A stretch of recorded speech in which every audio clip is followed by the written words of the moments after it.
Mercy killing. ఈ title meaning ఏంటంటే cure లేని వ్యాధులతో బాధపడుతున్న వాళ్ళని పెయిన్ లేకుండా అఫీషియల్గా చంపడం.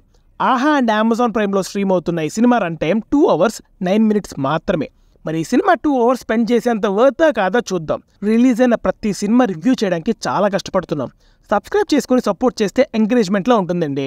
స్వేచ్ఛ అనే ఒక అనాథ పిల్ల తన పేరెంట్స్ ఎవరో తెలుసుకోవాలి అని ఇన్వెస్టిగేషన్ స్టార్ట్ చేస్తుంది.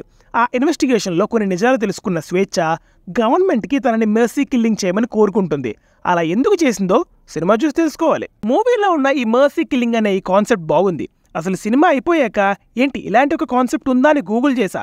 నిజంగానే ఉంది. మరి ఆ కాన్సెప్ట్ సినిమా చూస్తున్నంతసేపు కొంచెం ఇంట్రెస్టింగ్గా అనిపించింది. అదే కాకుండా ఈ సినిమాలో గర్ల్స్ అండ్ ఉమెన్స్ పడుతున్న బాధలు అండ్ లాస్ట్లో ఒక చిన్న మెసేజ్ కూడా ఉంటుంది.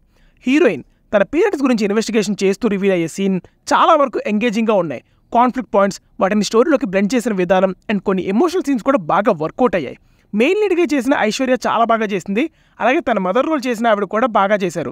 సాయి కుమార్ గారికి డీసెంట్ రోల్ పడింది. సినిమాటోగ్రఫీ, మ్యూజిక్ కూడా డీసెంట్గా సినిమాకి తగ్గట్టున్నాయి. బట్ ప్రాబ్లం ఏంటంటే ఈ సినిమాకున్న స్క్రీన్ ప్లేలో ఒక రిపిటేటివ్నెస్ ఉంటుంది.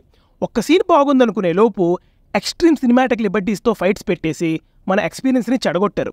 అసలు ఆ ఫైట్స్ జీరో ఇంపాక్ట్ క్రియేట్ చేస్తాయి సినిమాలో. రన్ టైం 2 hours అయినా కూడా ప్రతి సీన్ని ఓవర్గా స్ట్రెచ్ చేసినట్టు అనిపిస్తుంది. సినిమాలో మెయిన్ కాన్ఫ్లిక్ట్కి క్లోజర్ పడ్డాక కూడా ఇంకో 30 minutes సినిమా రన్ అవుద్ది. ఎడిటర్ కూడా ఏదైనా బెటర్ జాబ్. ఓవరాల్గా చెప్పాలంటే ఓకే పర్లేదు అనిపించింది. చాలా ఫ్లాసే ఉన్నా ఆ కాన్సెప్ట్ అండ్ కొన్ని ఎమోషనల్ హై ఇచ్చే పాయింట్స్ కోసం you may stream it or skip it. ఒకవేళ మీరు ఇప్పుడు వెళ్ళి సినిమా చూస్తే మళ్ళీ ఇక్కడికి వచ్చి సినిమా ఎలా అనిపించిందో కామెంట్స్లో చెప్పండి.